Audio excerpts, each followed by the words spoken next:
¿Cómo están? Muy buenas tardes, bienvenidos a una nueva edición de Hoy es Noticia acá por las pantallas de CNN Chile. Jueves 28 de agosto y por las próximas 2 horas los vamos a estar acompañando, informando y contándoles cuáles son las principales noticias que han marcado esta jornada fría acá en la región metropolitana. Al menos dejamos de lado las temperaturas un poco más primaverales y estos días van a ser con fríos intensos, por lo menos los próximos 4 días que vienen. Incluso algunos avisoran lluvias para los próximos días acá en la zona centro de nuestro país. Imágenes de la comuna de Providencia. A esta hora la gente saliendo ya del trabajo, siendo las 5:30 de la tarde en punto. Nosotros comenzamos como todos los días esta edición de Hoy es Noticias con nuestros titulares. Se complica la candidatura parlamentaria de Daniel Jadue debido a su calidad de acusado en el caso Farmacias Populares. La parte querellante anunció que pedirá al juzgado de garantía que oficie al CERVEL para que el exalcalde quede inhabilitado para postularse. Esto porque está sujeto a una investigación que podría terminar con una condena de hasta 18 años de cárcel. Y con críticas a sectores de Chile Vamos, el exministro y exconvencional Rodrigo Álvarez anunció su apoyo al candidato José Antonio Kast. El otrora militante de la UDI manifestó sus aprensiones, apuntando a que el comando de Evelyn Matei no ha sido claro en asegurar que si ella pierde, apoyará al abanderado republicano.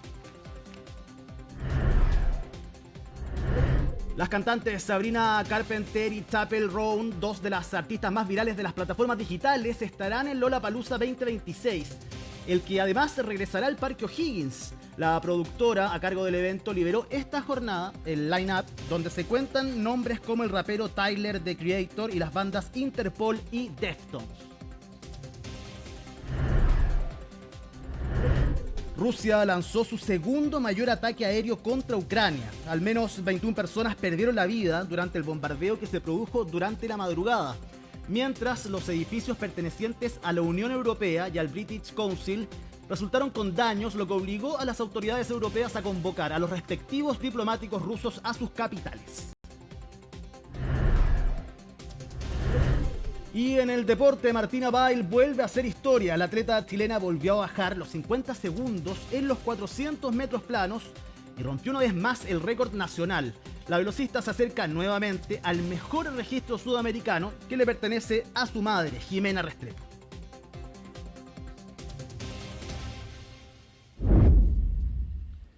Se los contábamos en titulares, se complica la candidatura parlamentaria de Daniel Jadue, el exalcalde de la comuna de Recoleta, todo esto en su calidad de acusado en el caso Farmacias Populares. ¿Qué es lo que puede pasar con una de las cartas importantes del Partido Comunista compitiendo acá en la región metropolitana? Se lo preguntamos a Miguel Ángel Araya. ¿Cómo estás? Muy buenas tardes. Muy buenas tardes, Ivo. Un gusto en saludarte a ti y a quienes nos ven a esta hora. Tú lo decías, en suspenso se encuentra la candidatura a parlamentario, a diputado por parte de Daniel Jadue, quien está apostando por ir por el distrito 9, ahí donde se encuentran las comunas de Recoleta, donde fue él alcalde durante varios años, también Independencia, Huachuraba, entre otras comunas que contempla el distrito 9, por el cual Daniel Jadue estaría representando al Partido Comunista en la lista del oficialismo. Sin embargo, durante esta jornada esto ha quedado todo en suspenso. ¿Por qué? Porque el tribunal, el tercer juzgado de garantía de Santiago, durante esta mañana, revisó los recursos que fueron presentados por la defensa de Daniel Jadue y también por otro de los imputados, José Matías Muñoz, quien es apuntado como la mano derecha de Daniel Jadue en lo que era la Asociación Chilena de Municipalidades con Farmacias Populares. Ambas defensas presentaron recursos de reposición y también de cautela de garantías, solicitando que se ampliara el plazo de investigación de la causa de Achifar, que el pasado mes de julio se había cerrado el plazo de investigación y de hecho el 6 de agosto el Ministerio Público ingresó la acusación judicial en contra de Daniel Jadue y los demás imputados, solicitando en el caso del exalcalde de Recoleta una pena de cárcel que podría llegar a los 15 años de presidio efectivo, 18 años, quiero decir, de presidio efectivo y 15 años de inhabilitación para ejercer cargos públicos, como también lo podría hacer el de diputado. Y por lo tanto, lo que pasa es que una persona en calidad de imputado sí podría llegar a convertirse en diputado, quiero decir.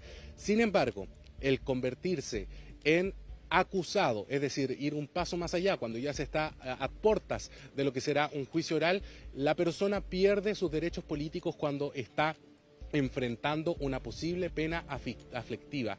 Por lo tanto, eso quiere decir que es una pena de cárcel y en el caso de Daniel Jadwe esto se estaría cumpliendo y por lo tanto su carrera parlamentaria podría estar en peligro, al menos eso es lo que han dicho las fuentes durante esta jornada. De hecho, lo que sí benefició, podríamos decir, a la defensa, o al menos lo que se otorgó por parte del tribunal, es ampliar el plazo en el que se realizará la audiencia de preparación de juicio oral, que estaba ya fijada para el día 15 de septiembre, sin embargo fue aplazada 3 semanas, quedando para el 8 de octubre. Eso fue lo que acogió, podríamos decir, el tribunal en las solicitudes que habían hecho de la defensa de Daniel Jadwe, que recordemos tuvieron hace pocos días, asumió la Defensoría Penal Pública la representación del exalcalde de Recoleta, ya que sus abogados defensores que lo acompañaron durante todo este proceso judicial, que eran Ramón Sepúlveda por un lado y también el abogado Juan Carlos Manríquez, renunciaron a su patrocinio, según el propio Daniel Jadwe lo dijo, ya que no tenía más dinero para poder seguir pagando aquella representación y por lo tanto tiene que acudir a la Defensoría Penal Pública, tal como lo hizo en su minuto también el ex subsecretario del Interior Manuel Monsalve, y eso es un derecho que tienen los imputados, ser representados por esta institución que no cobra a los imputados. Así que lo que pasó hoy día ahí en el tribunal es bastante relevante, ya que se ratifica de alguna manera el estado de acusado de Daniel Jadwe luego de que el Ministerio Público entonces ingresara este importante hito, la acusación en contra de este imputado y los demás acusados del caso Achifar. Pasemos a escuchar las declaraciones que entregó durante esta jornada el fiscal, precisamente Marcelo Cabrera, quien se refirió a cómo queda Daniel Jadwe parado de cara a esta investigación que ya fue cerrada y para lo que será el próximo juicio oral. La Fiscalía presentó acusación el día 6 de agosto y esa acusación ya está acogida por el tribunal y se fijó fecha de audiencia de preparación. No se modifica nada, lo único que hizo fue que la fecha del 15 de septiembre se aplazó para el 8 de octubre por una razón más bien técnica que consideró la magistrada, que tenía que ver con darle más plazo a las defensas para que pudieran estudiar la causa. ¿Ustedes piensan oficiar al servicio electoral por la candidatura de Daniel Jadwe? No, nosotros no nos compete esa decisión. Entendemos que hay instituciones que tienen que funcionar. Nosotros, nuestra obligación constitucional es presentar la acusación y eso fue lo que hicimos. Hasta hoy, 28 de agosto, el Servicio Electoral tenía como plazo definido que se pudiesen ingresar algunos reclamos o quejas respecto de las diversas candidaturas que fueron presentadas a lo largo del país. Y eso quiere decir que a contar de mañana comenzarán con la revisión en detalle cada una de las candidaturas, si estas cumplen o no con los requisitos para llevarse a cabo o para concretarse y que estén en la papeleta de las próximas elecciones del mes de noviembre. Así que hay que estar atentos. El día domingo se podrían conocer novedades respecto de cuáles finalmente son los candidatos que fueron aprobados por el CERVEL, que pasaron este filtro y esta revisión, y podría, esto es condicional, podría no quedar entre estos nombres el de Daniel Jadwe, considerando que esta jornada del tribunal ha confirmado su calidad de acusado. También podrían presentar otros recursos, eso es cierto, se hablaba de que podrían apelar al Tricel, tratar de ver cuál es su situación, intentar imponer una orden de no innovar, de que se congele todo este proceso, pero eso tendremos que verlo con los días. Lo cierto es que esta jornada el tercer juzgado de garantía de Santiago ha descartado reabrir la investigación, reabrir la indagatoria y por lo tanto se confirma la acusación y ya comienza a prepararse lo que será esa audiencia de preparación de juicio oral en contra de aquellos imputados del caso Achifar. Su defensa no quedó contenta y así lo hizo conocer su abogada defensora, que lo representa entonces en todo este proceso judicial luego de que tomara esta causa la Defensoría Penal Pública. Pasemos a escuchar aquellas declaraciones de la defensora.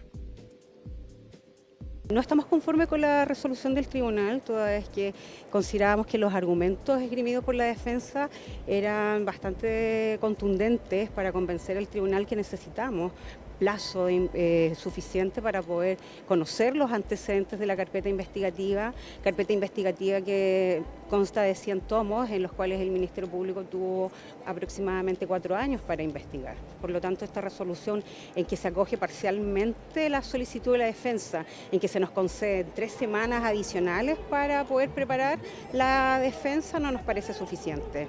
Estábamos solicitando en concreto que se nos concediera un plazo de investigación para poder conocer materialmente los antecedentes de la carpeta investigativa y en ese sentido poder ejercer el derecho a defensa de nuestro representado Daniel Jadwe.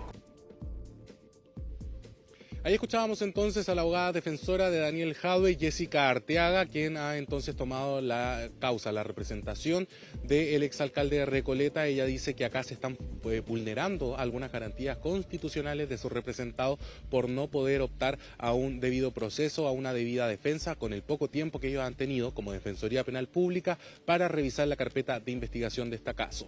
Lo cierto es que lo que ha definido el tribunal es que se avanzará, no se ha hecho pie atrás, simplemente se dio más tiempo para que se puedan preparar para aquella eventual audiencia de preparación de juicio oral. Vamos a ver si presentan algún recurso, se ha hablado de algún recurso de protección, algún recurso de queja que puedan presentar respecto a lo que ocurrió durante esta jornada en el tribunal. Sin embargo, eso lo iremos conociendo a medida que pasen los días. Lo que sí sabemos es que uno de los abogados querellantes, Cristian Espejo, en representación de Mauricio Smok, de la querella de Mauricio Smok, ha señalado durante esta jornada que van a oficiar al tribunal para que este oficie al servicio electoral a razón de que le haga conocer que Daniel Jadwe tiene la condición de acusado y que por lo tanto no podría presentarse como candidato a parlamentario. Escuchemos aquellas declaraciones del abogado Mauricio Espejo. Pero lo que hoy día sí quedó firme es que se cerró la investigación y por otra parte que la calidad de acusado de todos los formalizados en este caso se mantiene. Y esto nosotros nos conlleva como querellantes que sí tenemos la facultad, cosa que no tiene el Ministerio Público, de oficiar al CERVEL, que yo creo que es una cosa que le importa a mucha gente, para el efecto de que pueda generarse en este momento la inhabilidad del señor Jadwe para ser candidato. Yo creo que ese es uno de los efectos más importantes de la acusación que hoy día todos conocemos. Nosotros lo vamos a solicitar en el transcurso del día de hoy, en la tarde, al tribunal para que se oficie directamente a el CERVEL para los efectos que tenga conocimiento de esta acusación, que ya se encuentra en nuestro juicio debidamente ya notificada a la defensa, por tanto, al señor Jadwe. Bueno, se le consultó durante esta jornada también a la máxima autoridad del Ministerio Público, de la Fiscalía Nacional, el fiscal nacional Ángel Valencia, respecto a qué ocurre o qué podría pasar con la situación de Daniel Jadwe, considerando que los tiempos están pasando. Hoy día fue la audiencia y mañana el CERVEL comenzaría entonces la revisión de cada uno de los candidatos que se han presentado. Lo que señaló el fiscal Valencia es que no es competencia del Ministerio Público, similar a lo que decía durante esta jornada el fiscal Marcelo Cabrera, señalando que eso corresponde al derecho electoral y no al derecho penal, que es lo que se le encomienda a la Fiscalía. Escuchemos aquellas declaraciones. Mire, el derecho electoral es un derecho distinto del derecho penal. El ámbito en el que nosotros trabajamos en el ámbito del derecho penal, en lo que se refiere a las materias de derecho electoral no son de mi competencia.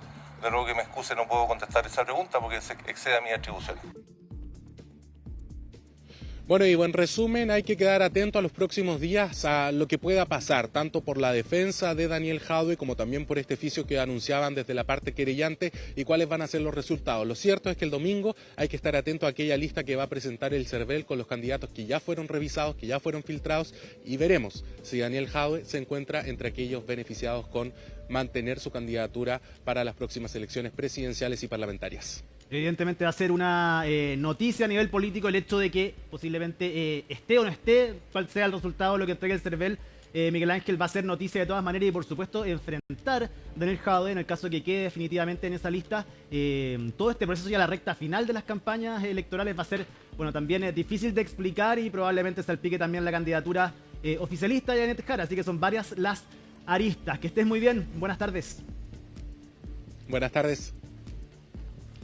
Y nosotros seguimos, cruzamos la vereda, vamos a ver qué pasa en la oposición. El día de hoy hubo un nuevo debate de candidatos que aspiran a llegar al Palacio de la Moneda. 5 de los 8 fueron el día de hoy, pero en la oposición está muy latente el tema de los apoyos que ha recibido una de las candidaturas en particular, la de José Antonio Kast. Nos va a contar Colomba Eichholz, que está con nosotros acá en el estudio, quienes se han ido sumando esta semana, y el día de hoy un nombre muy importante apareció. ¿Cómo estás? Muy bien, y tú, gracias, Ivo. Efectivamente, durante la jornada de ayer, en una entrevista con El Mercurio, se conoció que Rodrigo Álvarez, ex convencional, en esa época independiente, apoyado por la UDI, pero también exministro del presidente Sebastián Piñera, exministro de Energía, subsecretario de Hacienda también en el primer gobierno del expresidente Piñera, en ese momento militante de la UDI, se suma a la campaña del candidato del Partido Republicano y el Partido Social Cristiano, José Antonio Kast. Dice que le hace más sentido esa candidatura, presenta diferencias con el comando de Evelyn Matei, en particular por la narrativa, el discurso que ha llevado adelante Chile Vamos y en particular el comando de la candidata. Un discurso, Ivo, que ha tenido mucho que ver en las últimas semanas respecto a los acuerdos que son capaces de llegar en Chile Vamos, ¿no es cierto? Ponen de ejemplo la reforma de pensiones, apuntan que el Partido Republicano no ha llegado a acuerdo en ninguna materia, por lo menos en el Congreso, y también apuntan al elenco que tendrían en Chile Vamos disponible para un eventual gobierno de Evelyn Matei, diferente a lo que sería el escenario si es que eventualmente gobierna José Antonio Kast. De esos dos temas son los que se han abordado desde Chile Vamos con una mirada ya más estratégica para poder encabezar las encuestas, ¿no es cierto? Que las lleva encabezando ya por meses, podríamos decir, el candidato del Partido Republicano, José Antonio Kast. Ahí diferentes encuestas señalan que en primer lugar está Janet Jara, pero otras encuestas José Antonio Kast, todas, eso sí, poniendo a Evelyn Matei en el tercer lugar. Es por eso que han tomado entonces esa narrativa, esa estrategia en contra de también el candidato del Partido Republicano y el Partido Social Cristiano, que entonces suma el nombre de Rodrigo Álvarez, quien también hay que decirlo, tenía cercanía con el candidato del Partido Republicano, estudiaron juntos Derecho en la Universidad Católica, ambos fueron de hecho alumnos de Jaime Guzmán, quien los impulsó a formar parte de la UDI en aquellos años. También tenían ya una buena relación hace años porque uno de los asesores, el jefe de gabinete de justamente Rodrigo Álvarez cuando él era subsecretario de Hacienda, fue justamente también Cristian Valenzuela, una, ¿no es cierto?, de las cabezas detrás de la candidatura de José Antonio Kast, así que podríamos decir es una relación de larga data, pero de todas maneras llama la atención porque justamente Rodrigo Álvarez había compartido en el gabinete en el primer gobierno de Sebastián Piñera cuando Evelyn Matei era ministra del Trabajo, compartían también la militancia en la UDI por años, así que vamos a pasar a revisar cuáles fueron las razones para tomar esa decisión. Yo creo que el principal desafío que tiene la centroderecha en general, pero también todas las personas que quieren un cambio potente de gobierno, es optar por una fórmula, por una candidatura que tenga todas las capacidades y potencialidades de ganar. En ese sentido, después de una evaluación, después de pensarlo mucho, creo que la persona más adecuada, con una campaña mejor estructurada, más capaz para ganar en la próxima elección, con mayores posibilidades, y al mismo tiempo para enfrentar esos desafíos es José Antonio Kast. No tiene ningún reproche ni nada a Evelyn Matei, por quien tengo respeto y cariño. Sí, tengo algunas diferencias, particularmente con el comando. Por ejemplo, yo hubiera sido mucho más claro en asegurar que quien gane, digamos, quien pierda en primera vuelta, va a apoyar al otro candidato, como sí lo ha hecho José Antonio Kast y todavía no lo hace Chile Vamos. En segundo lugar, yo no hubiera caído en estos discursos de que no van a estar las personas disponibles o prácticamente no se va a aportar gente y equipos a un gobierno. Evidentemente debe ser un golpe en Chile Vamos que se vayan sumando liderazgos importantes desde distintos sectores. Por ejemplo, el exalcalde Codina, que es un perfil muy distinto al de Rodrigo Álvarez también. Hace frente José Antonio Kast y su candidatura a la falta de elenco, efectivamente, y da cuenta también de que va a tener que gobernar con muchos de Chile Vamos que ya tienen esa expertise también tras dos gobiernos de Sebastián Piñera, pero me llama la atención las razones que dan para decir que se suman o van a trabajar con José Antonio Kast, definitivamente diciendo que Evelyn Matei no es la persona adecuada para poder dirigir el país, y eso puede ser grave teniendo en cuenta quiénes se puedan seguir sumando al comando de José Antonio Kast. De hecho, los candidatos, Ivo, entre las razones que señalan de por qué hay estos descuelgues. Ahora, Rodrigo Álvarez, obviamente, no es quizás lo correcto calificarlo como un descuelgue, porque efectivamente Rodrigo Álvarez ya hace bastante tiempo no militaba en la UDI. Él mismo señalaba, eso sí, que él nunca renunció a la UDI, que justamente cuando se cambia la ley de los partidos políticos hubo un refichaje, ¿no es cierto?, de los propios militantes a los partidos políticos, y él olvidó hacer eso, como no estaba en política, se dio cuenta de hecho cuando fue candidato a la Convención Constitucional. Por eso no es bueno decir quizás que en el caso de Rodrigo Álvarez es un descuelgue, pero como tú decías,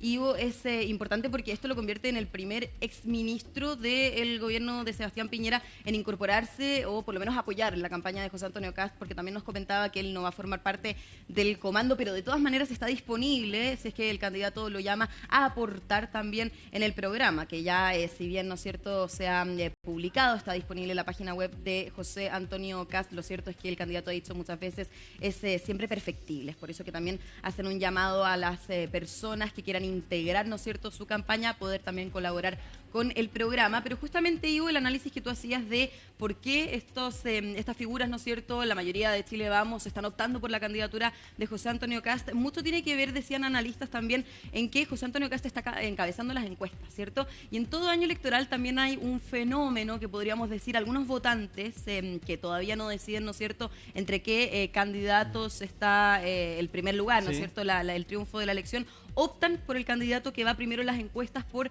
algún síndrome, ¿no es cierto?, de querer votar por el ganador. Sí, votar por el que gana. Así es. Pero también obviamente hay razones de fondo que, como escuchábamos, las de Rodrigo Álvarez tienen más que ver con el discurso que ha tenido Chile Vamos, en particular la candidata Evelyn Matei. Incluso también decía y de alguna manera comentaba y argumentaba que esta narrativa de llegar a acuerdos en Chile Vamos, esa capacidad que tendría la candidata Evelyn Matei, finalmente no daría fruto, porque Rodrigo Álvarez decía, con las listas parlamentarias divididas, el Congreso del próximo año probablemente no esté con o no sea encabezado por una mayoría política. Entonces va a ser difícil hacer acuerdos, aunar fuerzas para proyectos de ley, por lo que quizás, decía Rodrigo Álvarez, no es tan necesaria ¿no es cierto?, esa característica que tiene Evelyn Matei de poder aunar fuerzas, generar acuerdos, que finalmente va a ser difícil, sea el gobierno de José Antonio Kast o sea el gobierno de Evelyn Matei. Sí, y otra vez se toca el tema de qué tan importante va a ser el Congreso, no lo dicen directamente, claro, pero evidentemente queda ante el juicio el poder que va a tener el Congreso y cómo el próximo gobierno, la relación que va a tener efectivamente, si es que van a pasar muchas leyes por ahí, si es que no, de qué forma van a poder gobernar, al menos en el caso de la candidatura de José Antonio Kast, que lo ha manifestado. Lo ha manifestado, bueno, y Evelyn Matei también lo había manifestado, ¿no es cierto?, en entrevista con Radio Infinita en abril de este año específicamente. Ella, de hecho, fue más tajante que José Antonio Kast y decía que va a utilizar los decretos presidenciales para también poder gobernar. Hay que decirlo también, decretos presidenciales, obviamente, en el marco de la institucionalidad, en el marco del Estado de Derecho, es algo que ha dicho José Antonio Kast. Y Evelyn Matei, ahora, Ivo, desde la UDI, hay que decirlo, desdramatizaron este supuesto descuelgue o apoyo que le dio Rodrigo Álvarez, ¿no es cierto?, a José Antonio Kast. Así que vamos a pasar a revisar justamente qué dijo el timonel del gremialismo, Guillermo Ramírez. Estamos hablando de una persona que dejó de ser militante de la UDI hace aproximadamente 10 años y por lo tanto es un independiente que está endosándole su apoyo a uno de los candidatos, lo cual es perfectamente legítimo. Nosotros esperamos que en un eventual gobierno de Evelyn Matei, que estoy convencido que es el gobierno que pueda unar grandes mayorías para hacer los cambios que Chile necesita, todos los que hoy día están apoyando a José Antonio Kast apoyen también el gobierno de Evelyn Matei.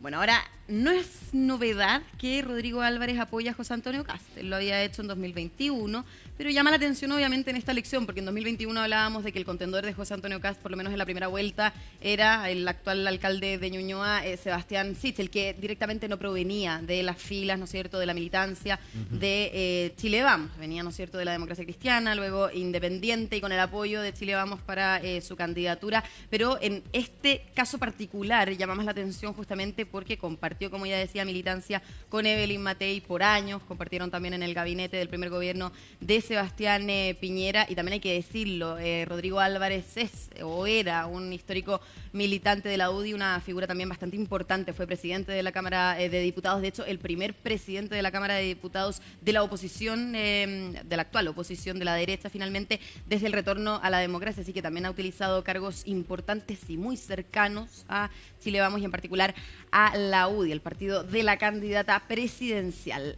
Hablando de presidenciales, tú decías, Ivo, hoy también hubo un debate, hubo un foro en donde los candidatos discutieron sus medidas económicas, también para reimpulsar, ¿no es cierto?, la economía, la empleabilidad. Y luego de ese debate también se le preguntó a los candidatos presidenciales qué opinaban de estos descuelgues, de estos apoyos que también podrían transformarse en una amenaza a los candidatos, a las candidaturas de los candidatos de la oposición, en el caso de Franco Parisi y también en el caso de Johannes Kaiser, porque de esta manera José Antonio Kast va sumando más nombres conocidos, exautoridades a su campaña. Así que vamos a pasar a revisar cuáles fueron las opiniones y los análisis también que hicieron los propios abanderados también que estaban presentes en este debate. El Partido Nacional Libertario es un partido sólido y es un partido que está convencido, nuestros miembros, nuestros candidatos son gente convencida que nuestro proyecto político es el mejor para Chile. Sí, hacer presente que son señales de disolución del sistema político cuando los compromisos en que incurren los partidos políticos son ignorados por sus militantes. Yo soy respetuoso de las posiciones políticas de cada candidatura y creo que sería una falta de respeto respecto del ciudadano plantear que las candidaturas presentan sus proyectos políticos en razón de solamente la convicción del votante. Espero que todos nosotros estemos haciendo un trabajo de comunicación de lo que creemos son las mejores propuestas para sacar a Chile del hoyo en que se encuentra. La derecha no baja candidatos, los deja solos. Le pasó a Sichel, que parece que le gané, y ya estamos ganando a la señora Matei, que es una mala candidata y en realidad no comunica con la sociedad. Se lo dijimos personalmente a Juan Sutil, que era plata buena sobre plata mala, y los hechos sí lo están demostrando. Nosotros ya estamos terceros, a pesar de que algunas encuestas todavía nos ponen cuarto, ya estamos terceros y lo más probable es que pasemos segunda vuelta. Chile no es ni facho, Chile no es comunacho, es de centro, de clase media, esforzada, que lo único que quiere es volver a ser feliz y que el sueldo le llegue a final de mes. Ahí están las declaraciones del candidato. Bueno, efectivamente, José Antonio Kast lo que ha hecho es decir que si, ha sido muy explícito en decir que si su candidatura no gana, él se pone a disposición de cualquiera de los otros candidatos, o de Franco Parisi, de Evelyn Matei, o de Johannes Kaiser, ofreciendo también a sus equipos. Habrá que ver si es que llegar a ganar Evelyn Matei, si es que va a recibir a quienes se han ido descolgando, han ido apoyando a la candidatura de José Antonio Kast, pero me contabas que parece que se están tomando decisiones importantes al interior del comando de Evelyn Matei para evitar efectivamente fugas de ex autoridades que podrían darle más fuerza todavía a la campaña de José Antonio Kast. Claro, porque ahora entonces con el apoyo de Rodrigo Álvarez, como decíamos, el primer apoyo de un exministro del gobierno de Sebastián Piñera, están haciendo una arremetida también ahí desde el comando de Evelyn Matei, una estrategia obviamente para que, como tú decías, Ivo, no haya más fugas de ex autoridades que obviamente tienen peso, han tenido peso en la política. En particular Magdalena Piñera, que también hay que mencionarlo, ¿no es cierto?, tanto como Cecilia Morel, la familia del expresidente Sebastián Piñera, han apoyado la candidatura de Evelyn Matei, ya en reiteradas ocasiones han hecho y han participado en actos públicos, y de hecho en justamente los chats en WhatsApp que tienen del comando de Evelyn Matei, también diferentes de la UDI, Renovación Nacional, Evópolis, llegó una invitación bastante particular para el día lunes a las 8:30 de la tarde, el lunes 1 de septiembre, una invitación que de hecho envió Magdalena Piñera, que te invitamos cordialmente a participar en un encuentro con la candidata presidencial Evelyn Matei, que será una valiosa oportunidad para conversar y compartir en un ambiente cercano. Una invitación que se envió a exministros, exsubsecretarios y también exautoridades de gobierno, del gobierno del expresidente Sebastián Piñera, también ahí para hacer un control de eventuales daños que estas fugas, estos descuelgues pueden provocar. Así que también hay que estar atentos el lunes a ver quién va a llegar a ese encuentro convocado por Magdalena Piñera, y que obviamente, ¿no es cierto?, ahí se espera que le entreguen su apoyo y ratifiquen su apoyo a la candidata, como lo han hecho también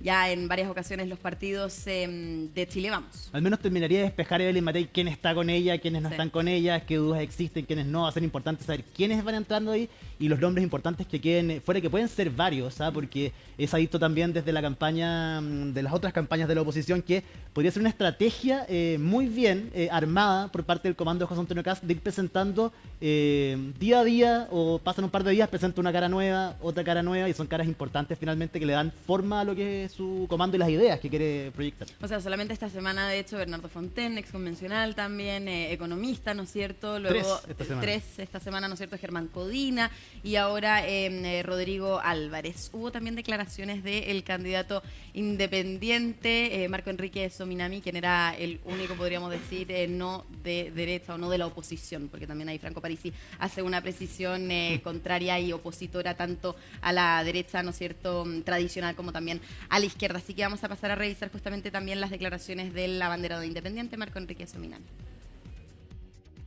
Yo creo que estamos atrapados en una dinámica improductiva. Evelyn Matei y Kast fueron rechazados en 2023 con su modelo sociedad. Y Janet Jara y el presidente Boric fueron rechazados.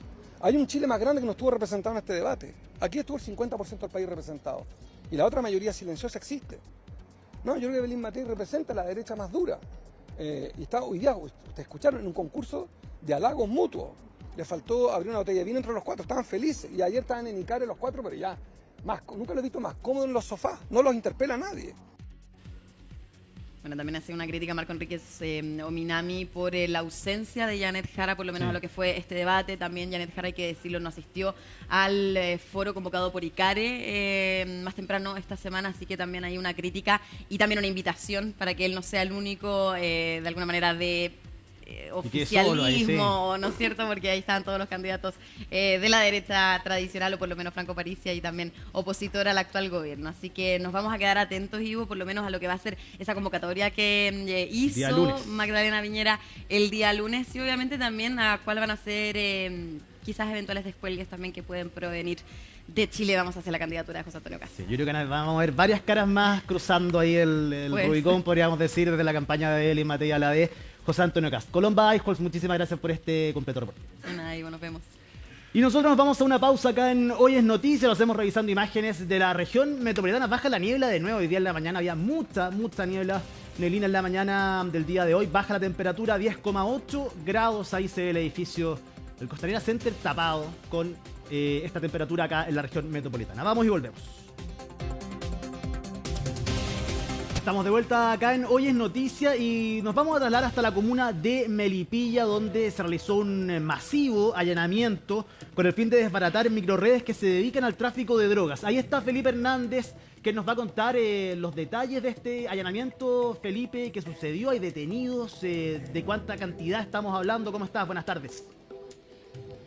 ¿Cómo estás, Ivo? Muy buenas tardes. Claro, hablamos de 18 casas que fueron allanadas en diferentes puntos de la comuna de Melipilla y donde pudieron obtener la detención de 7 personas.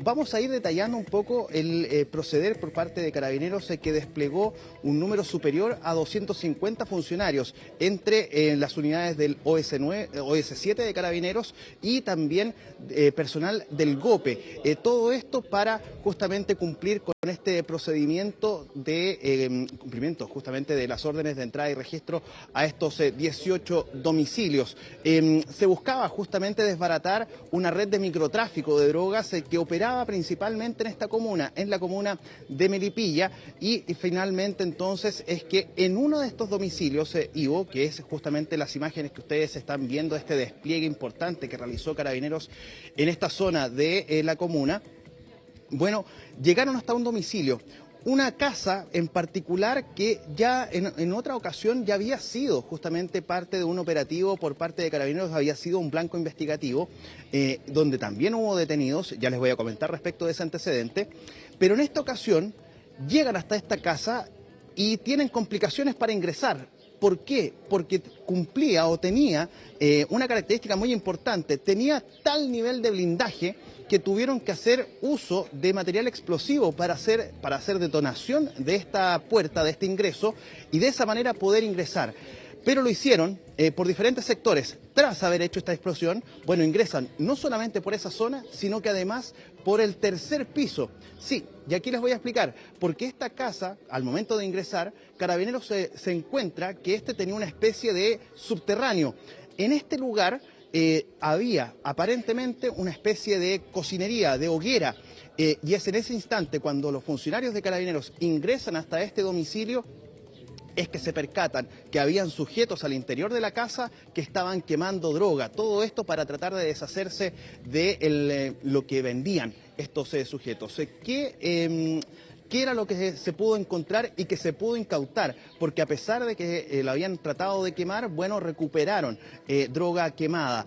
¿Qué se encontró? Marihuana y pasta base, principalmente eso eran los narcóticos. Pero en este despliegue que terminó con estos 7 detenidos y en estas 18 casas, pudieron encontrar drogas, también dinero en efectivo, armamento y munición. Parte del resultado que tuvo entonces este importante operativo por parte de Carabineros. Vamos a escuchar en primer lugar las palabras que entregó el coronel Hidalgo en esta ocasión, quien hace una especie de balance respecto de este importante operativo y que permitió, entre otras cosas, detener a estas 7 personas que estaban dedicadas principalmente al microtráfico de drogas acá, en la comuna de Melipilla. Hasta el momento con 18 ingresos o allanamientos a distintos domicilios de la comuna de Melipilla que fueron efectuados en forma simultánea.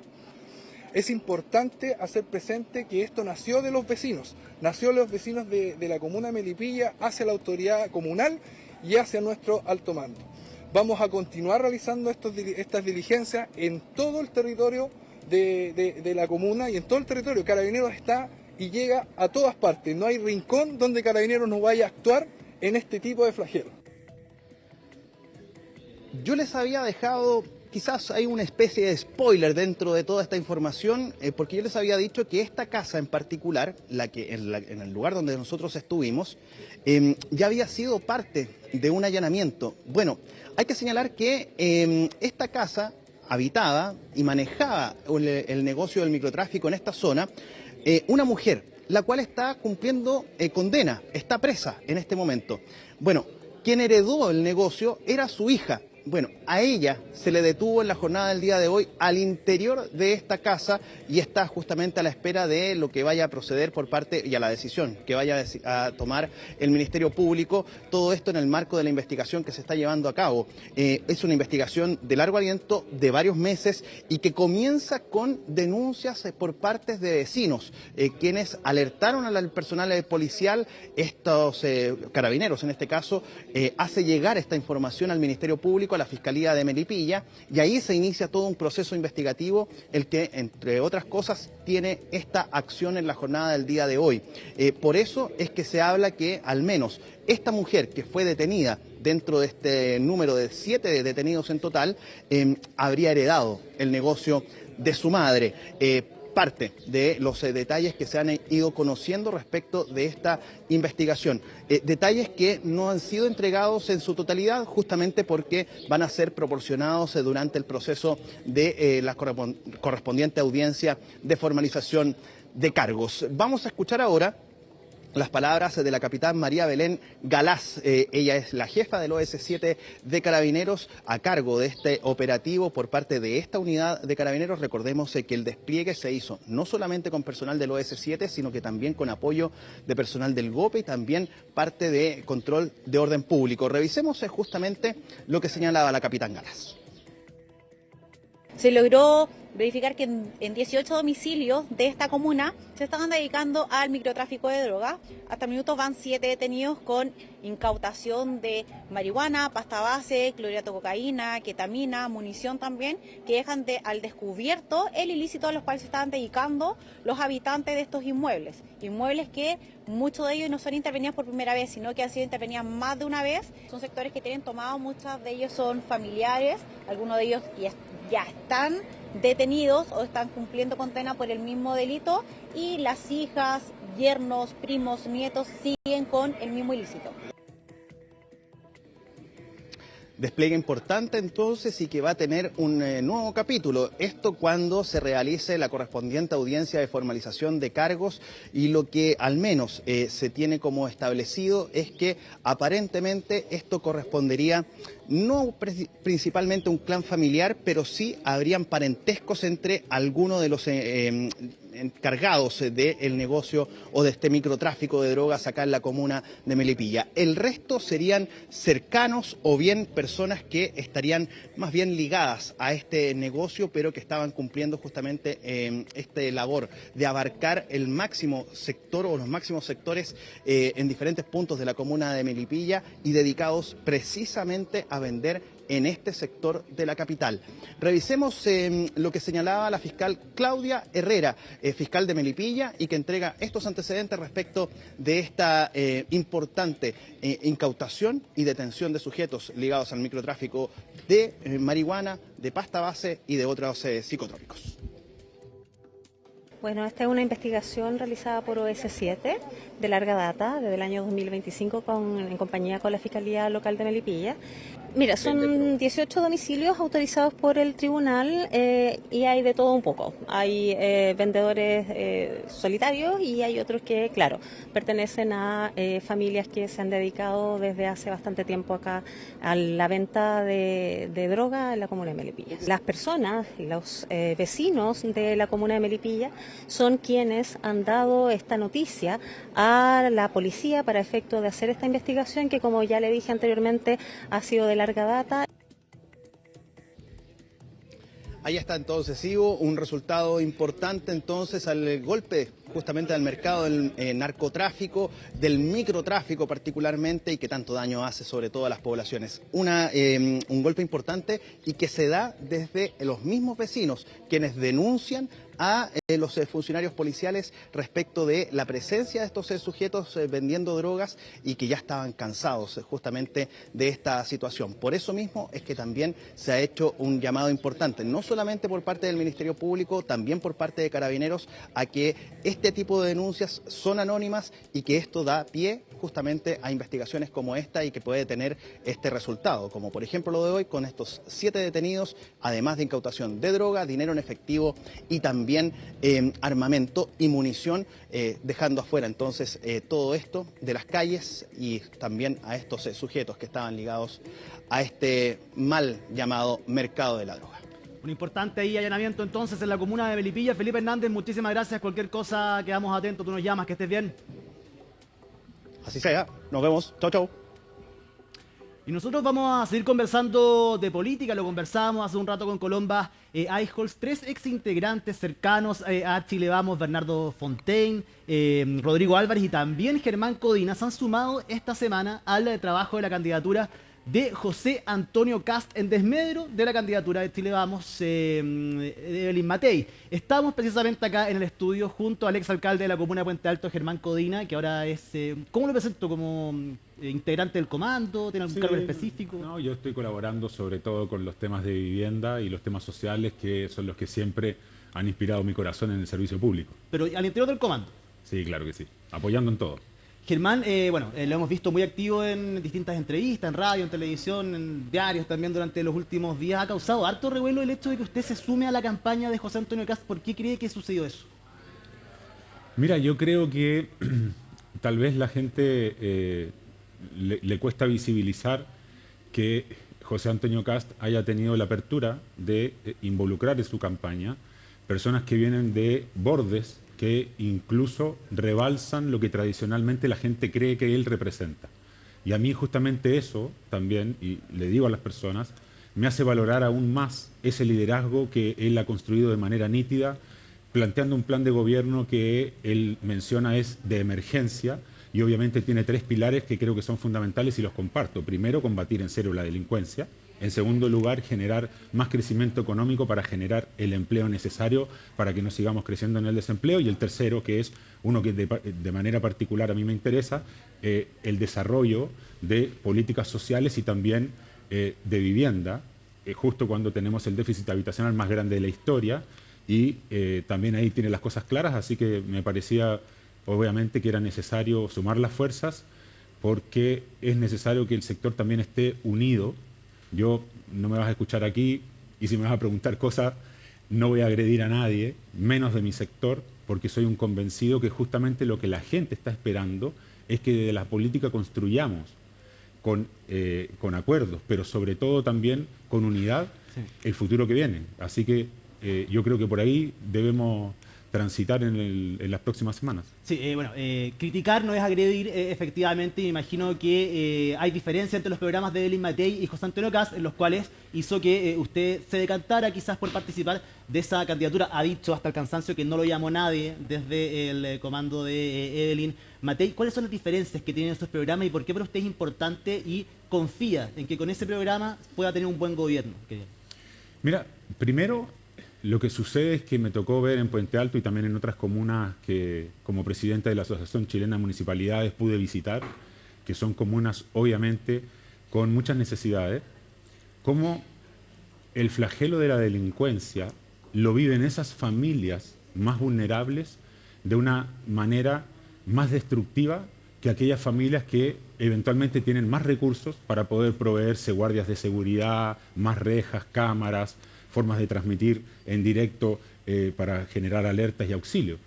Y además también comunas que tienen un poco más de recursos y pueden tener camionetas de seguridad, etcétera. Entonces, lo primero es que, siendo tan sólido, ¿ya?, el camino que ha planteado Kast en el tema del combate a la delincuencia, es evidente que esa es una medida para generar equidad, ¿ya?, tender hacia una igualdad en nuestro país. Pero son ideas que no se han aplicado todavía.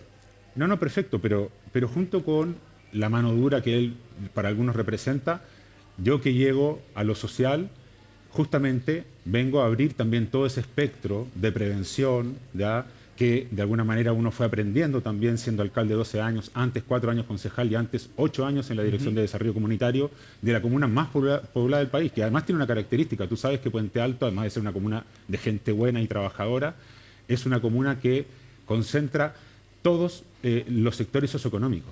Los tiene todos. Y eso también hace que cuando tú gobiernas Puente Alto, de alguna manera estás gobernando un pequeño Chile. Entonces, espero poder aportar al equipo y obviamente que podamos abrazarnos todos en la segunda vuelta para poder ganar la presidencia y obviamente también darle un futuro mejor a nuestro país. Sí, entiendo que usted no quiera polemizar con las otras candidaturas, pero me imagino que hay diferencias importantes que hace que usted finalmente se decida por José Antonio Kast y no por Evelyn Matei, o tiene que ver solamente con el llamado, con que lo hayan convidado a participar, a aportar con su experiencia en la campaña.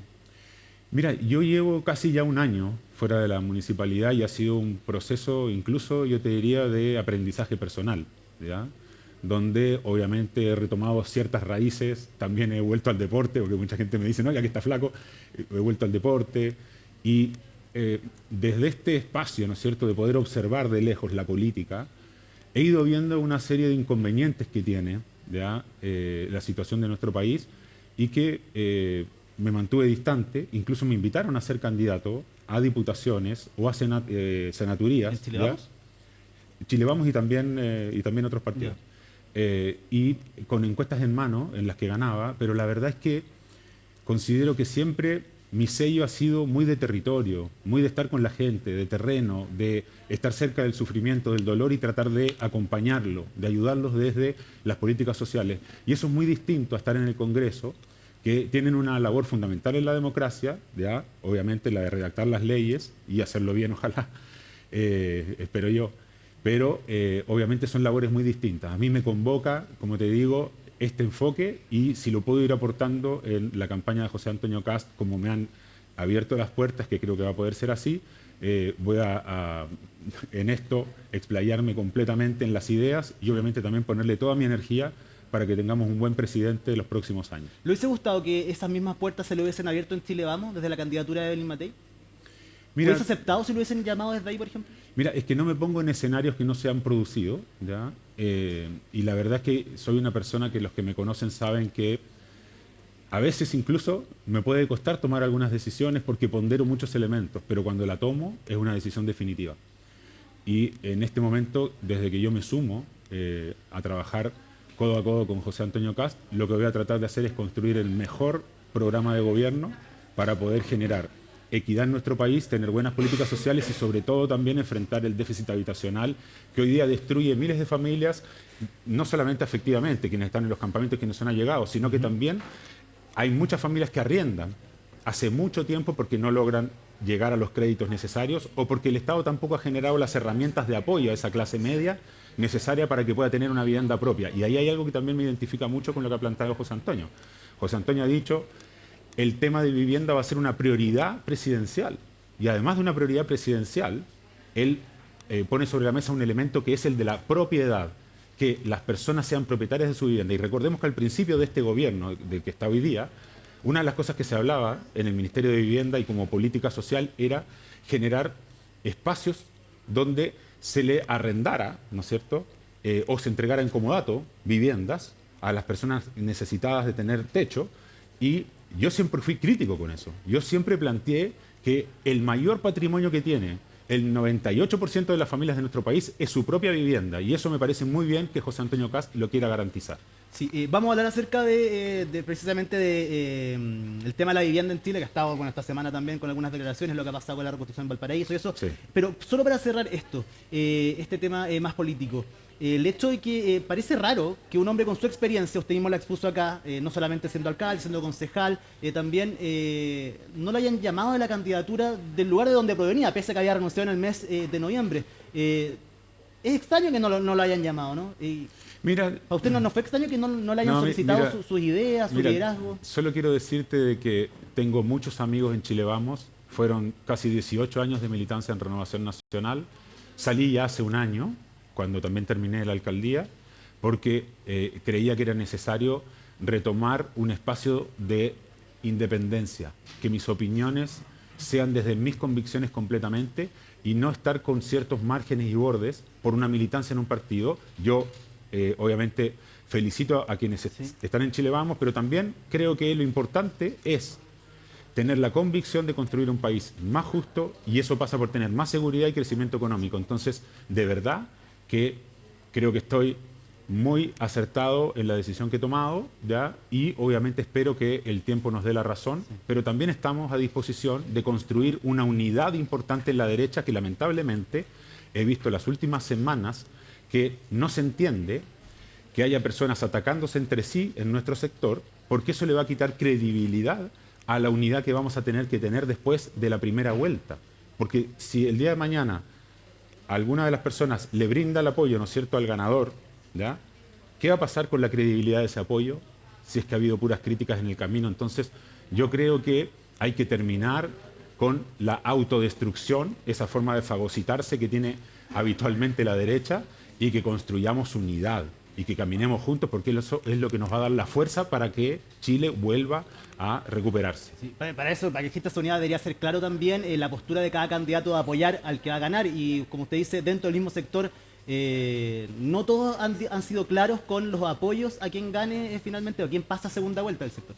Claro, y es algo muy extraño, como tú lo señalas, porque si hay algo que es evidente, es que todas las posturas y todos los candidatos que están, por decirlo, del centro hacia la centro derecha y la derecha, son candidaturas que siempre van a ser elegibles mucho más que la candidatura de izquierda, que hoy día la lidera una candidata que proviene de un partido que obviamente genera muchos resquemores por su historia, ¿ya? Ella puede tener también muchas condiciones, ¿ya? Yo no las niego, fíjate, incluso en algunas partes me han preguntado... Estamos hablando de la candidata Janet Jara. Claro, yo no niego eso, si cada uno tiene su trayectoria, y eso es lo que yo quiero construir también, una política que sea desde reconocer la diversidad política, ser firme en tus convicciones. Es evidente que hay que ser firme en las convicciones, pero tampoco se puede estar tirando el mantel para destruir la convivencia política nacional, porque eso también termina afectando a la ciudadanía. Es un triste espectáculo cuando uno ve muchas veces la crítica innecesaria y la destrucción con calificativos entre personas que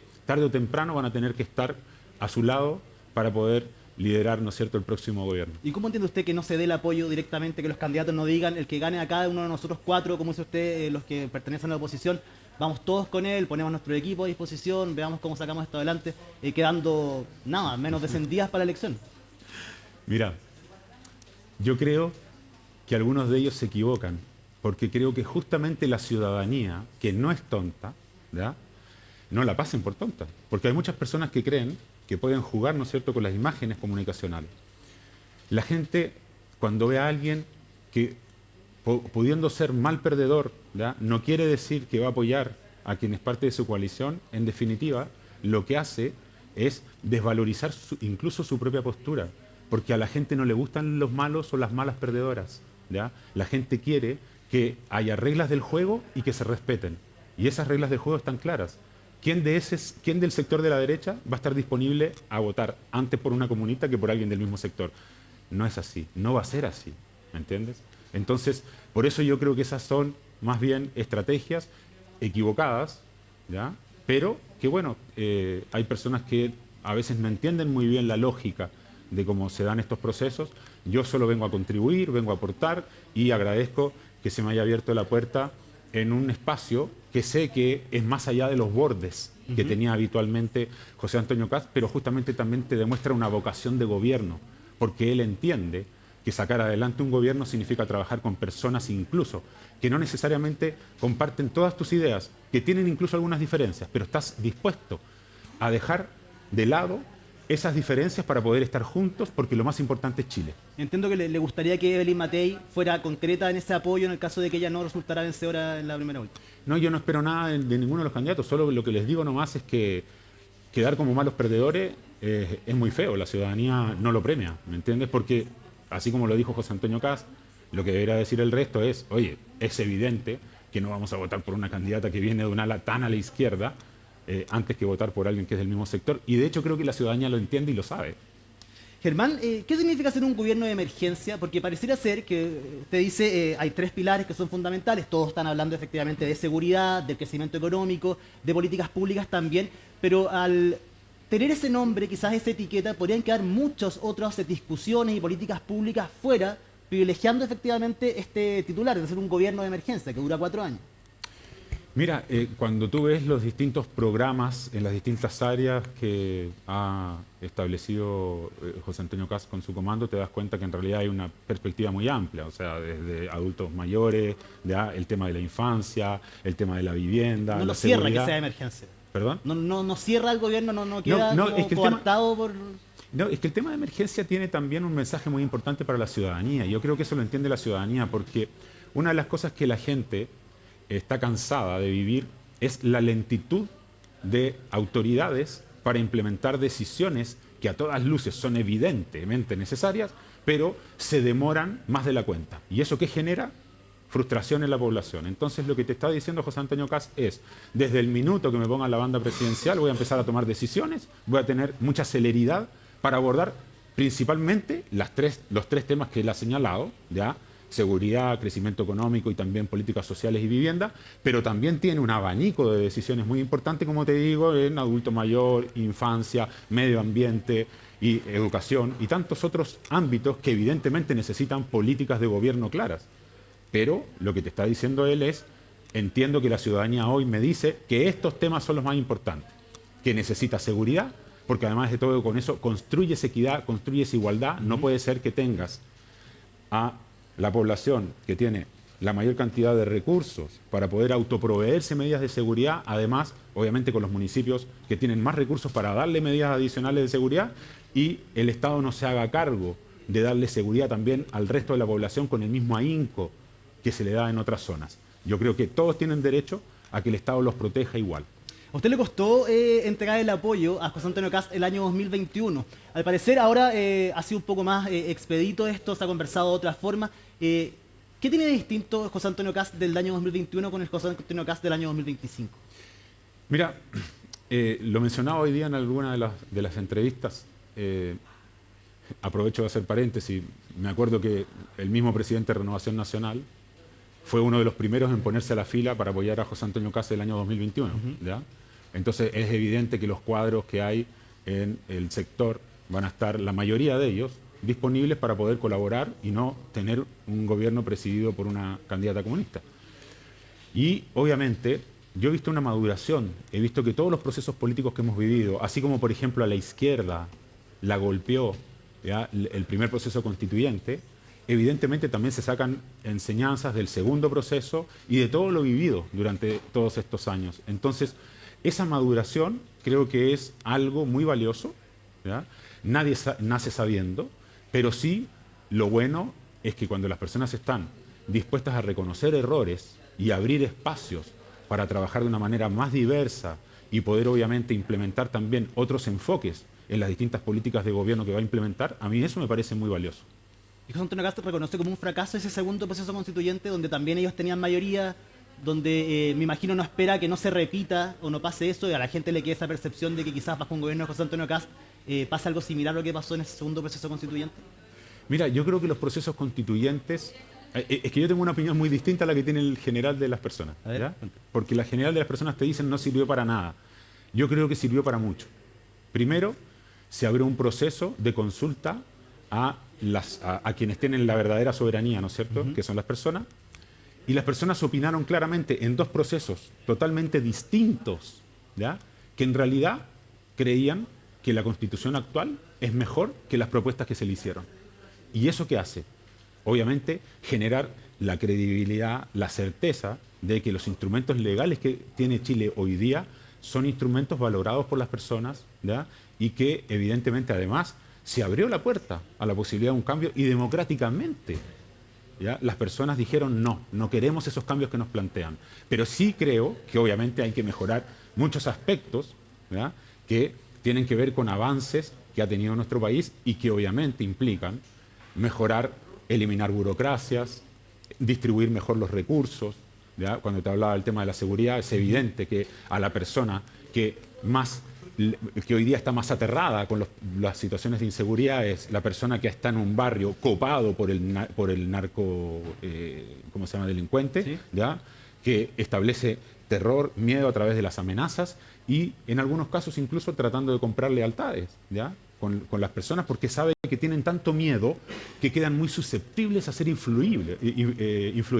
Entonces, de verdad que es muy importante que en todo el territorio nacional prime el Estado de Derecho y no lo que le pasa a esa señora que probablemente vive en una población compleja con el narco al lado y resulta que tiene miedo de que haya una balacera en la esquina y su hija cuando vuelve del colegio le llega un balazo. A esas personas tenemos que ayudar por sobre todo porque eso es lo que necesita nuestro país y está clamando a gritos. Le quiero llevar a otro tema. Ha causado harto revuelo también esta propuesta del Chavo Préstamo que está en el programa de José Antonio Kast y le pregunto directamente si usted cree que ha existido intervencionismo por parte del gobierno. Él acusó hoy día que distintos ministros han hablado acerca de esta postura, el ministro Lizalde, la ministra Vallejo, subsecretarios también, el ministro Bocardo, el de Trabajo. ¿Cree usted que el gobierno está jugando al límite del intervencionismo en ese caso? Mira, yo creo que ha habido un intervencionismo feroz. Un intervencionismo incluso irresponsable, porque creo que hay barreras que no se pueden pasar, sobre todo en instituciones centrales del Estado, cuando el Estado desde los ministerios interviene en una discusión que es meramente de la contingencia política electoral, lo que está haciendo es dejando de lado sus responsabilidades, ¿ya? Porque si en realidad fueran consecuentes y objetivos, entonces que opinen absolutamente de todas las cosas y también de aquellas que encuentran buenas. Y no he visto nunca a un ministro o al presidente de la República opinar de las cosas que encuentran buenas en los programas de gobierno de la derecha. Entonces, evidentemente hay un interés político de inferir un daño. Y ese interés político de inferir un daño lo hacen desde un cargo público, financiado con recursos de todos los chilenos. Es intervencionismo por donde se le mire. Oye, la política habitacional del gobierno, hablemos del tema que uno de los temas que va a trabajar dentro de la campaña de José Antonio Kast, este plan de emergencia habitacional. Claro. Se han entregado cerca de 210.000 casas, la meta son 260.000 a marzo, la que tenía este gobierno. ¿Cómo ha visto usted este plan? ¿Es suficiente? ¿Cómo evalúa el rol del Ministerio de Vivienda? Mira, a ver, siempre he tenido un ánimo muy especial con el Ministerio de Vivienda. Yo trabajé ahí, fui asesor directo de la ministra Mate y del ministro Pérez Maquena, de quienes tengo un gran recuerdo y también un gran respeto por la labor que desarrollaron. Y en esos tiempos, también habiendo sido antes concejal, una de mis pasiones era colaborar con los comités de vivienda, ¿ya? Y también incluso con aquellos grupos que se llamaban ANDA, que no sé si te acuerdas que a veces se tomaban la moneda, hacían actos para manifestar, obviamente, sus necesidades. Me tocó justamente interactuar mucho con ellos y buscar una solución, un apoyo, para que pudieran salir de las situaciones alarmantes que estaban viviendo algunos de ellos con la banca. Logramos esas soluciones, las construimos y en ese trayecto fui conociendo, obviamente, el tejido interno del ministerio. Hay muchas personas que, obviamente, tengo un grato recuerdo de todos ellos, algunos de ellos incluso que me ven entrar ahora en este tema en el comando de José Antonio Kast, me han mandado un mensaje, ¿ya?, felicitándome y les agradezco. Y por eso te digo con autoridad que creo que este gobierno no le ha puesto el acento y la seriedad necesaria a combatir el déficit habitacional. Tenemos el déficit habitacional más grande de la historia de Chile justamente porque no se han implementado a tiempo las medidas necesarias, ni tampoco se han provisto los recursos necesarios para poder abordar, darle solución a esas familias que hoy día arriendan, ¿ya?, por siempre, y nunca son dueños de su propia casa, y en realidad en el arriendo están pagando el dividendo de otro, y lo que quiere José Antonio Kast es brindar soluciones para que la gente sea dueña de su propia casa. Entonces, tenemos que buscar los ajustes necesarios, y obviamente también yo estoy planteando algunas ideas en el equipo que tengo para incentivar también el trabajo público-privado de una manera más fluida, y que de esa manera no tengamos, por ejemplo, lo que pasa hoy día. Muchos de los prestadores de asistencia técnica, que como solo le hacen un concurso al año y debieran ser 2, no tienen cómo financiar los gastos operativos de la mitad del año. Y muchos empiezan a quebrar y dejan proyectos a medias. Eso finalmente lo que hace es dañar a las personas más vulnerables que estaban esperando que el Estado, a través de esas organizaciones, le pudiera construir o hacer arreglos en su vivienda. Germán Codina, exalcalde de la comuna de Puente Alto, también integrante del comando de José Antonio Kast. Muchísimas gracias por haber conversado esta tarde acá en CNN Chile. Muy buenas tardes, gracias. Y nosotros nos vamos a una pausa acá en Hoy es Noticia. Lo hacemos viendo imágenes desde el puerto principal Valparaíso, 11 grados a esta hora cuando son las 6 de la tarde con 36 minutos. Ya volvemos. Hoy hay noticia para contarles acerca de un operativo que se realizó en varias regiones de nuestro país el día de hoy. Terminó con la detención de 41 personas y la incautación de miles de millones de pesos y también especies de lujo. Catalina Sánchez desde Temuco nos cuenta sobre las formalizaciones que se realizaron durante esta jornada. Cata, ¿cómo estás? Buenas tardes. Sí, ¿cómo estás, Ivo? Muy buenas tardes. Claro, la Policía de Investigaciones detuvo a 41 personas en diferentes allanamientos registrados en 4 regiones en específico: Metropolitana, la Araucanía, Los Ríos y también la región de Valparaíso. 37 personas de las 41 pertenecen a la región de la Araucanía.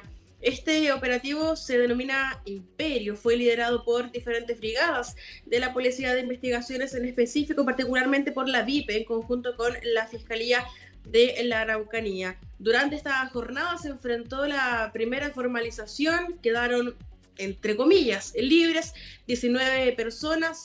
¿Por qué lo digo entre comillas? Porque quedaron con cautelares menos gravosas, es decir, con el arresto domiciliario ya sea total o nocturno. El día de mañana 22 personas más serán formalizadas. Ya se adelantó que la Fiscalía va a pedir la prisión preventiva, lo cual será resuelto durante la jornada de este día viernes en el tribunal de la comuna de Temuco. Importante mencionar cómo operaba esta agrupación, esta asociación ilícita, como comentaba la Fiscalía. Queremos hacerlo muy simple para no complicarnos con las palabras. Lo que se informó por parte de la Fiscalía y también de la Policía de Investigaciones es que estas personas, estas más de 40 personas, lo que hacían aparentemente era contactarse con terceras personas que no contaban con esta facilidad o con estas condiciones para pedir créditos. Por lo tanto, aparentemente falsificaban sus documentos, por ejemplo, sus títulos, documentos también bancarios, para que ellos sean sujetos a poder solicitar créditos, ¿ya? Eso es muy importante. Ahora, con estas ganancias, estas personas adquirían diferentes elementos. Se incautaron autos, camionetas, también se incautó dinero en efectivo, diferentes especies que ya también se adelantó posiblemente iría a remate. Eso sí, hay que ver qué ocurre finalmente con esta investigación, para la cual se dio un plazo de 8 meses. Durante esta jornada llegó el director general de la Policía de Investigaciones, también llegó el fiscal nacional Ángel Valencia para reunirse con la delegación, con la Fiscalía de la Araucanía, entregar detalles respecto de esta investigación que se inició hace aproximadamente un año atrás, en específico en octubre de 2024. Por lo tanto, ya estaban en condiciones de poder formalizar a estas personas que serían miembros de esta asociación que se dedicaba entonces al lavado de activos y también otros delitos más que fueron presentados durante esta jornada en el tribunal de la comuna de Temuco. Vamos a revisar parte de lo que nos comentaba la Fiscalía y la Araucanía. Esta es una asociación delictiva que estaba dedicada a la comisión de diferentes formas de fraude. Una forma básica para la realización de estas acciones consistía en bancarizar a personas que no tienen patrimonio y conseguir créditos, es decir, cometer fraudes bancarios a través de la obtención de crédito con antecedentes falsos. Para funcionar esta asociación, entonces tenía una estructura con liderazgos definidos. Dentro de esas labores cumplía una función un funcionario del Poder Judicial que también cumplía labores de testaferro, es decir, facilitaba las acciones de activo registrando su nombre y los bienes que eran adquiridos por los líderes de la asociación. Bueno, dinero en efectivo, automóviles, también camionetas de alta gama, evidentemente, según se aprecian las imágenes, relojes, bastantes, y hay que mencionar aquello también, una avioneta, incluso se habló durante esta jornada, que no está como evidencia porque ya fue vendido, de un helicóptero, 1 o 2, eso aún es materia de investigación, así que también la incautación ha sido mayor por parte de la Policía de Investigaciones, según comentó el fiscal nacional Ángel Valencia. Este es el operativo más grande que se ha registrado en el último tiempo en el ámbito de delitos económicos. Acá también se destaca la articulación entre el Servicio de Impuestos Internos, quien además ya confirmó querellas, entre la Policía de Investigaciones y también, por supuesto, la Fiscalía, que ha estado liderando esta investigación en todo momento. Una investigación que no ha llegado a término. Si bien hoy se llevó a cabo la primera jornada de formalización, mañana queda pendiente la respuesta del tribunal respecto de si accede o no a la solicitud de prisión preventiva para 22 imputados, quienes durante esta noche van a quedar entonces en un recinto penitenciario, mientras que los otros 19 quedaron con cautelares menos gravosas, como el arresto nocturno o el arresto total. No está permitido dar nombres de los imputados, sí mostrar los rostros, pero no así dar sus nombres. Sin embargo, hay un clan familiar que está sindicado como los cabecillas de esta denominada organización que cometía este ilícito, y conversamos con su abogado. Pero antes de aquello, quiero que revisemos parte de lo que nos comentaba respecto de estos allanamientos, este masivo operativo, tanto el fiscal nacional Ángel Valencia como también el director general de la Policía de Investigaciones durante esta jornada de la región de la Araucanía. Cuando se desarrollan investigaciones de esta naturaleza, estamos privilegiando, tal como nos han escuchado muchas veces, seguir la ruta del dinero, ir por los bienes, no solo ir por las personas. Durante esos casi 25 años es el procedimiento en materia de delitos económicos más grande que se ha desarrollado en este periodo. Por primera vez, más de 40 detenidos, muy probablemente miles de millones de pesos también de perjuicio fiscal. Eso demuestra que el ecosistema de seguridad funciona cuando estamos todos preocupados y ocupados y dedicados a llevar adelante procesos investigativos complejos, muy vinculantes a que tenemos. Es evidente la cantidad de especies recuperadas, el valor que ellos conllevan, eso para poder proyectar el patrimonio vinculado a este proceso investigativo, donde hay más de 41 personas detenidas con distintos roles en la misma, donde se bancarizó personas que no tenían las condiciones para ser sujetos de crédito, se falsificaron instrumentos públicos, documentos, se usó el sistema. Claro, a lo que también se hace alusión, que es lo que más destaca en esta información que ha sido entregada, Ivo, es justamente cómo se bancarizaba justamente a estas personas. Lo que yo te comentaba al comienzo, para poder simplificarlo, se contactaban con terceras personas que no accedían a créditos, les falsificaban sus documentos, como sus títulos, para que ellos también sean sujetos a poder acceder a créditos, y con las ganancias comprar estos, en la compra y venta, ¿no?, de estos especies como las motos, las camionetas de alta gama, también relojes. Se incautaron diferentes elementos, por ejemplo, también electrodomésticos, según informó la Policía de Investigaciones, dinero en efectivo, una avioneta. Materia de investigación es 1 o 2 helicópteros, que uno de ellos ya habría sido vendido. Quiero también recalcar que, según la información que ha sido entregada por las autoridades, esta indagación se generó hace aproximadamente un año, pero esta denominada organización, este clan familiar, habría estado operando desde el año 2019. Quiero leer textualmente algunos delitos que fueron presentados durante esta jornada. Está el lavado de activos, la obtención fraudulenta de créditos, la asociación ilícita, el delito tributario, estafa y también la obstrucción a la investigación, entre otros delitos que fueron presentados durante esta jornada, y algunos se van a repetir el día de mañana para sustentar esta solicitud de la prisión preventiva. Conversamos con algunos abogados particulares que dan cuenta de cuál sería, según la acusación presentada por la Fiscalía, la participación de sus representados. También algunos de ellos comentaban que sus representados deben ser inocentes, que desconocían también este hecho. Otros dicen conocer estos delitos, pero no haber sido partícipes.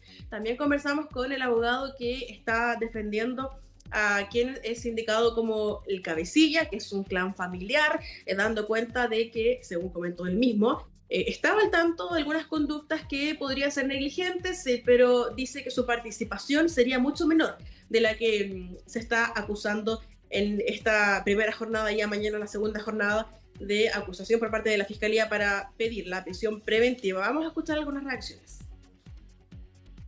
Hasta el momento hay 5 hechos, de los cuales están diversas personas involucradas. El Ministerio Público no ha precisado particularmente en muchos de los imputados la información o cómo estarían vinculados precisamente en ciertos hechos. Durante la jornada de la mañana el fiscal nos compartió parte de la carpeta investigativa para poder revisar los antecedentes. Es mucha información, son cerca de 1 giga de información. Mi representado efectivamente dice que no está involucrado en ningún hecho de los que se ha informado hasta ahora. El que realiza negocios habituales con un tercero cree y asume que está realizando negocios con gente honesta. Lamentablemente para él, obviamente que esa circunstancia era desconocida y le ofrece este señor la circunstancia de tener una cuenta en el extranjero y poder pagar, porque no pudo pagar desde Chile, si los dineros eran de mi cliente, no eran de esta tercera persona, y sin embargo le facilita esa cuenta corriente en el extranjero para terminar de pagar el vehículo, pero en el entendido y en el ánimo de que estaba realizando negocios con una persona honesta. Y esa circunstancia es absolutamente reconocida porque así fue. Sí, aquí la transparencia, como dices tú, es absoluta. Claro, eso último tiene relación con la compra de un vehículo, que eso sí no fue incautado por la Policía de Investigaciones, pero tiene vínculo con la compra entonces de un vehículo en el extranjero. Hay una investigación en curso todavía, hay muchos puntos que deben ser resueltos, confirmados, descartados, y bueno, lo cierto es que se acreditó además un patrimonio de por lo menos 3.000 millones de pesos, de acuerdo a todo lo que fue incautado. Hay que ver finalmente de cuánto es el fraude, cuántas son las víctimas también, cuántas personas habrían participado finalmente en esta denominada organización criminal, en este clan también que estaba operando, según se ha informado, desde 2019. La investigación se inició, eso sí, en octubre de 2024. Finalmente se concreta la detención de 41 personas, en donde se pide la prisión preventiva de 22 de ellas, lo que será resuelto el día de mañana en el tribunal de la comuna de Temuco. Estaremos evidentemente atentos a lo que ocurra con esta información, si se accede o no, finalmente cuáles van a ser las cautelares que se van a dictar. Lo cierto es que hoy salieron con cautelares menos gravosas, el arresto domiciliario total en nocturno, 19 de las 41 personas. Sí, no, es increíble la cantidad de vehículos, especies de lujo, lo relataste, y las imágenes que te acompañaban también, Catalina, es de no creer efectivamente más de 3.000 millones de pesos. Muchísimas gracias, quedamos muy atentos a cualquier información, que estés muy bien. Estamos en contacto, buenas tardes.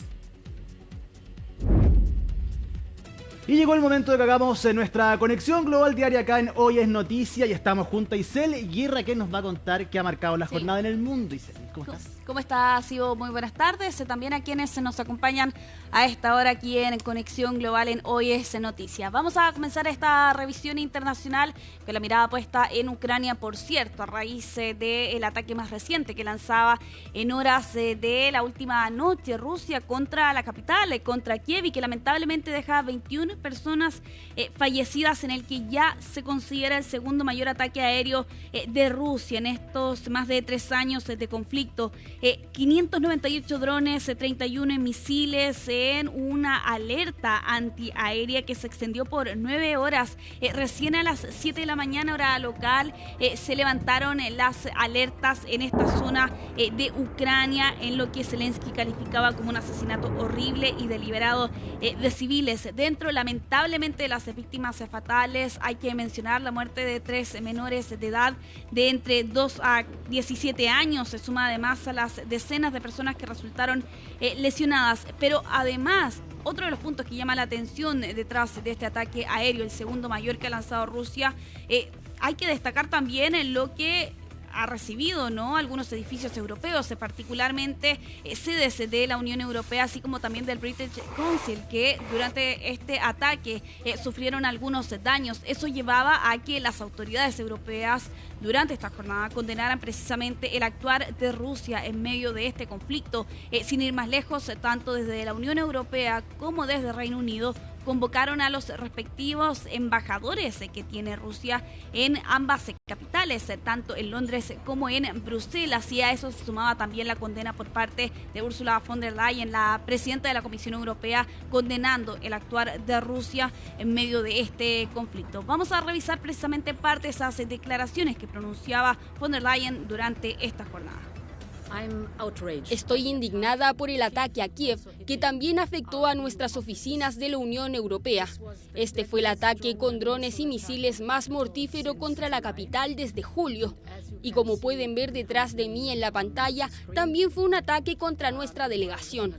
Acabo de hablar con nuestro embajador adjunto y me alivia saber que ningún miembro de nuestro personal resultó herido. El ataque de anoche se produjo muy cerca de la misión diplomática, la representación de nuestra unión. 2 misiles impactaron a 50 metros de la delegación en 20 segundos y este es otro sombrío recordatorio de lo que está en juego. Los 50 metros por lo demás de la delegación de la Unión Europea. Desde Ucrania acusan que precisamente el actuar de Rusia en este más reciente ataque sin duda es una violación directa a la Convención de Viena, precisamente porque impactó de alguna u otra forma a delegaciones extranjeras. Pese a este ataque, desde Rusia aseguraban durante esta jornada que aún están interesados en participar en las negociaciones de paz. Lo cierto es que el impulso que se dio hasta hace 2 semanas atrás en medio de la cumbre entre Donald Trump y Vladimir Putin en Alaska y el posterior idea, ¿no?, que planteaba propio Trump de una posible cumbre entre Putin y Zelensky ha parecido comenzar a diluirse en estas últimas jornadas. Habrá que ver finalmente en qué va a quedar precisamente esa posibilidad tras lo que ocurría hace algunas horas atrás allí en Ucrania. Precisamente hablando de la figura de Vladimir Putin, vamos a continuar Conexión Global en China con este anuncio que han realizado las autoridades del régimen de Xi Jinping durante esta jornada de que precisamente su homólogo ruso Vladimir Putin y el líder norcoreano Kim Jong-un van a estar presentes en la conmemoración de los 80 años de uno de los principales conflictos en los que ha estado involucrado China. Es la rendición de Japón en la Segunda Guerra Sino-Japonesa y con ello también el fin de la Segunda Guerra Mundial en un evento que se va a llevar a cabo la próxima semana.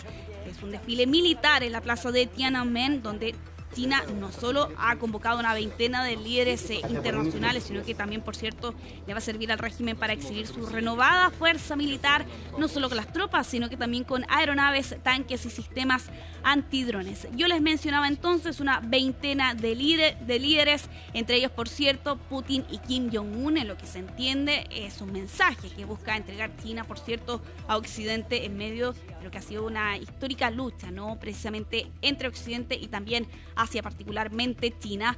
Pero a eso además se suma que va a estar presente, por ejemplo, Narendra Modi, el primer ministro de India, quien recientemente Estados Unidos impuso aranceles a este país. Bueno, hay quienes hablan ya aquí de un cierto golpe a Donald Trump, quien ya había expresado durante esta semana su interés de reabrir un diálogo con Kim Jong-un tras las cumbres del 2018 y del 2019.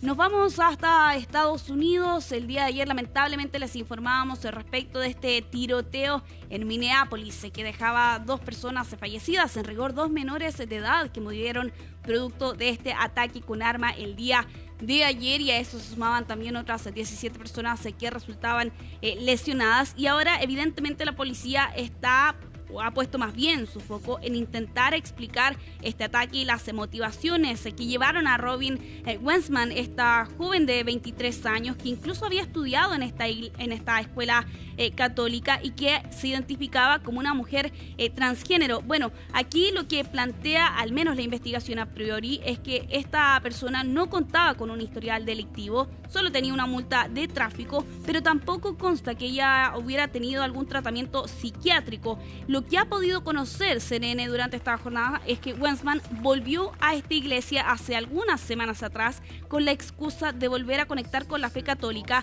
pero lo que se entiende es que después de eso, esta persona dibujó un esquema del interior de esta iglesia, que de hecho es uno de los hallazgos que ha realizado la policía en las horas siguientes a este ataque, donde, recordemos, esta persona disparó a través de las ventanas a las casi 200 personas que había al interior de esta iglesia cuando se estaba conmemorando el regreso a clases allí en Estados Unidos, y lamentablemente con una comunidad totalmente golpeada por este hecho y un debate nuevamente que se abre en Estados Unidos respecto del acceso a las armas. Aquí la policía está investigando, por cierto, cuadernos, así como también las redes sociales de esta persona para poder entender precisamente las motivaciones que llevaron a esta joven de 23 años a llevar a cabo este ataque el día de ayer.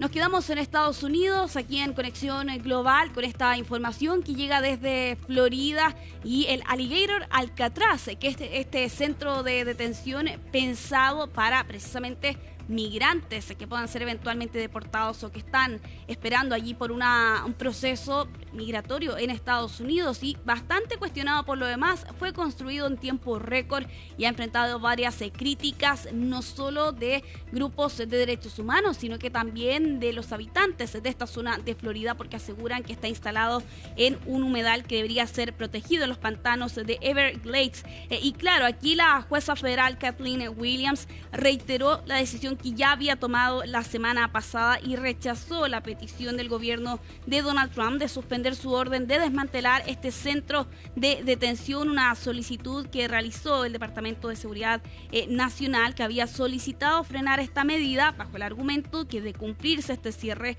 interrumpiría la capacidad del gobierno de cumplir con las leyes que tiene en materia de inmigración. Bueno, la magistrada aquí finalmente ha dado un plazo de 60 días para que se cesen las actividades en este centro de detención de migrantes, y claro, con una serie de críticas que ha enfrentado, por cierto, y lo ven ustedes ahí en pantalla, con estos containers, algunas carpas incluso que fueron instaladas en esta pista que anteriormente de hecho había sido una pista aérea del aeropuerto de entrenamiento y de transición Dade Collier, y que fue construida en tiempo récord en medio de este humedal en los Everglades allí en Florida.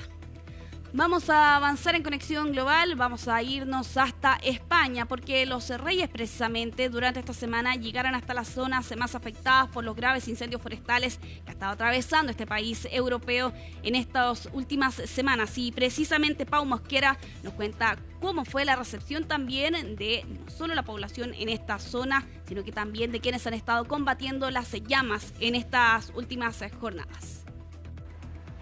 El rey Felipe VI y la reina doña Leticia se han desplazado este miércoles hasta algunas de las localidades de Castilla y León que se han visto más afectadas por los incendios que han ardido en el lugar a lo largo de las últimas semanas. Concretamente, se han acercado hasta el Parque Lago de Sanabria en Zamora y el paraje de Las Médulas en León para conocer de primera mano el alcance de la devastación. Estamos hablando de entornos de alto valor ecológico que han sido devorados por el fuego. En el caso concreto de Las Médulas hablamos de un entorno declarado Patrimonio de la Humanidad por la UNESCO en el año 97 y que luce actualmente calcinado. Un viaje que se va a extender este jueves hasta algunas zonas también afectadas por los incendios, en este caso en Galicia, y que alargarán el viernes a otras localidades de Extremadura para conocer pues la situación de aquellas familias y damnificados por el alcance de estos fuegos. En cualquier caso, hablamos ya de un agosto negro para varias comunidades autónomas. Y es que desde el pasado 5 de agosto, esto es a lo largo de estos 22 días que han transcurrido, en España se han calcinado más de 366.000 hectáreas de terreno, una cifra mucho mayor al cómputo anual de los años que comprenden esta última década. Para que se hagan una idea, desde el pasado 1 de enero de este 2025 y hasta este martes 26 de agosto, desde el Ministerio para la Transición Ecológica ya estiman que se ha calcinado 4 veces más terreno que la media de esta última década. Y es por esta razón que el Gobierno ha decidido tomar cartas en el asunto y este martes aprobó una vía para que los damnificados puedan acceder ya a ayudas y subvenciones con las que poder empezar a rehacer sus vidas.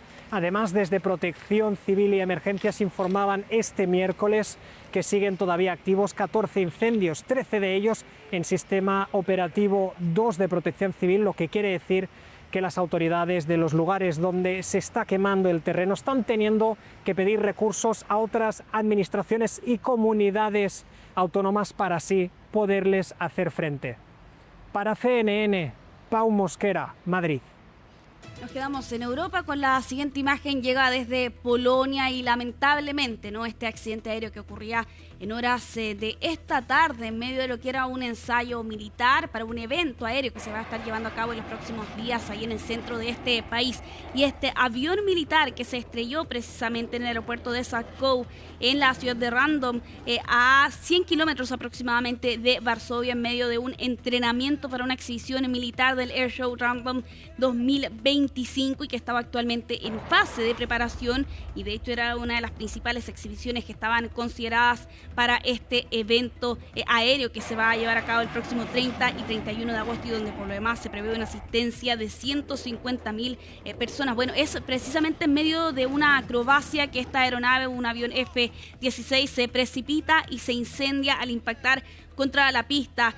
Ya las autoridades lamentablemente han confirmado la muerte de este piloto que estaba a bordo de esta aeronave, aunque en tierra no se han reportado víctimas fatales. De todas formas, se ha abierto y se ha anunciado más bien por parte del gobierno la apertura de una investigación para esclarecer qué ocurrió exactamente. Bueno, los registros, lo ven ustedes ahí en pantalla, dan cuenta por lo demás de ese momento, y donde además algunos testigos que estaban mirando por lo demás de los ensayos de este show aeronáutico se percatan precisamente de ese accidente aéreo que ocurría durante esta jornada.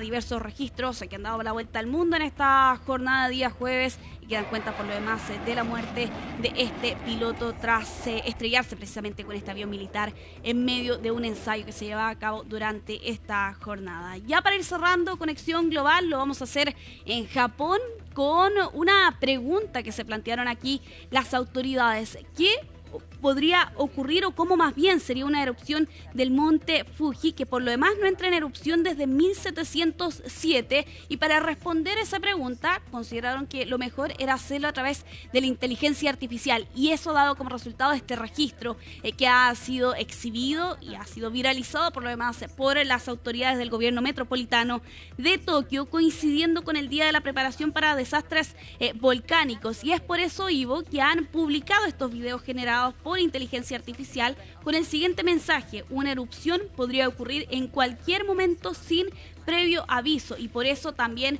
el mensaje que entregan a los 37 millones de residentes que tiene el área metropolitana de Tokio, que está a solo 100 kilómetros aproximadamente del monte Fuji. Y claro, con estas imágenes de ceniza, de una gran interrupción del transporte paralizado, así como también problemas respiratorios a largo plazo. Bueno, allí la inteligencia artificial hace lo suyo también. A mí la inteligencia artificial sí, esa, ¿no? Parece demasiado real. Sí, es verdad. Es el caso, por cierto, de estas imágenes también. Isel Guerra, muchísimas gracias por este reporte acá en esta sección de Conexión Global en Hoy es Noticia. Y junto a Isel nos vamos a una pausa viendo imágenes de Concepción. Isel, 10 grados cuando son las 7 de la tarde con 5 minutos. Ya volvemos.